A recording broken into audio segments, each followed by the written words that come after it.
呢一條片會講壓力測試嘅，就係講緊銀行幾時會批個貸款俾你。你要通過咗呢個壓力測試，確保自己有一個足夠嘅還款能力，咁啊銀行先會借錢俾你嘅。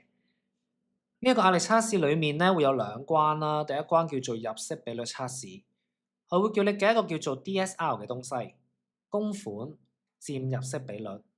咁呢一度我會寫條公式出嚟先，DSR 會係月供除以月入乘100%，係計緊你每個月還嘅金額佔你個月入幾多成呢？如果唔超過50%，唔超過一半，咁就 OK，過到第一關。然之後第二關息率壓力測試，因為個市場可能突然間加息嘅，加息嘅時候呢，變相你每個月要還嘅錢呢就會多咗，佢會睇一睇你頂唔頂得順呢個壓力。咁通常咧，佢都會當突然間升咗3厘咧，3%咁樣去處理。你再計多次 DSR，睇下超唔超過60%。唔過60%嘅話咧，就過到第二關。咁但係有啲銀行咧嚴格啲嘅，佢未必咧個壓力測試第二關嗰度咧係加3厘啦，有啲可能加3.5厘，有啲咧可能係加4厘，去保障翻佢哋自己，佢驚你唔夠錢還咁嘅意思。咁但係呢一度咧，我哋全部都當3厘咁樣去計㗎啦。咁我後面咧有兩個例子嘅，咁我先講第一個。柏良佢打算買一個咧370萬嘅單位咯，月薪25000，手頭上咧佢有85萬嘅，咁冇其他嘅借貸要還款啦。買樓之後可能要裝修啊、買傢俬、買電器，大概用15萬。印花稅啊，可能連埋啲律師費等等咧，28萬。佢想向銀行咧借錢，借7成半，分25年還，年利率3%。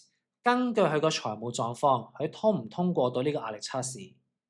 嗱，我哋睇過第一關、第二關之前咧，首先呢一度我哋做多一樣嘢，佢手頭上嘅錢夠唔夠去俾首期、家私電器、裝修、印花稅等等嘅雜費先？我哋計一計，OK，我哋計一計。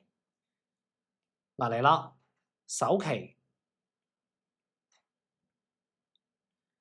咁，因為佢向銀行係借7成半啦，75%，佢首期自己俾係俾25%嘅，棟樓370萬，我乘翻25%，就係925000。好啦，然之後啦，首期加嗰啲裝修費用15萬。加嗰啲稅啊、律師費啊、agent 費啊等等28萬，我睇下佢手頭上嗰85萬夠唔夠俾先。如果都唔夠俾咧，其實你唔需要借錢噶啦，去搞掂自己先啦。咁樣解。嗱，呢一度加埋咧係1355000，係細過85萬嘅，咁所以佢手頭上嘅現金咧係夠 handle 嘅。咁我哋就真係可以睇嗰個壓力測試啦。咁第一關。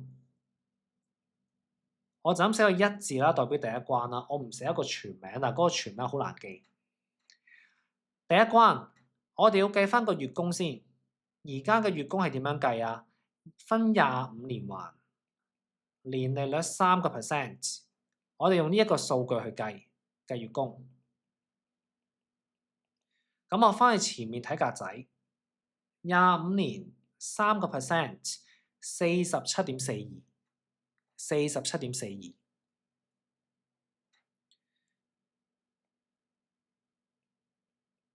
好啦，咁唔好嫌我沉啦，我又再講多次啦。呢個數係講緊你借1萬蚊底下，每個月要還47.42，還25年就會還清。但係我而家唔係借1萬蚊，我借咗370萬嘅75%。我用呢個貸款額除以1萬，攞翻個倍數，睇一睇究竟我借咗幾多個1萬蚊，每一個還47.42，你倍翻大去。撳機啦，你會撳到13159.05。然之後計個 DSR，究竟個月供佔月入幾多 percent？